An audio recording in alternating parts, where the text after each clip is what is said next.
السلام عليكم، أهلا وسهلا بحضراتكم في فيديو جديد. وموعد مباراة ريال مدريد وفالنسيا القادمة في مباراة ضمن منافسات الجولة 27 في بطولة الدوري الأسباني الممتاز، والقنوات الناقلة للقاء وترتيب الفريقين في جدول المسابقة حتى الآن. ولكن قبل ما نبدأ وزي ما احنا متعودين ما ننساش نصلي على النبي عليه أفضل الصلاة والسلام، ويلا بينا ندخل في التفاصيل.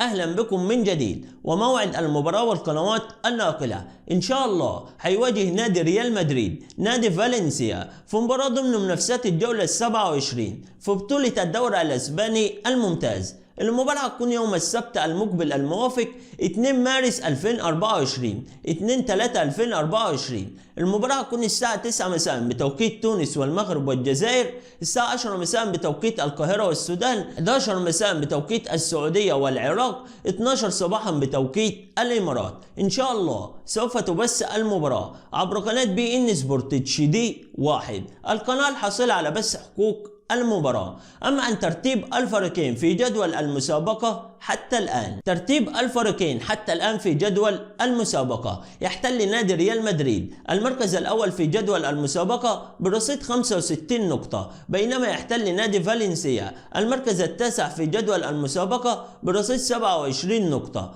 ودي كانت حلقتنا عن موعد المباراة والقنوات الناقلة وترتيب الفريقين حتى الآن.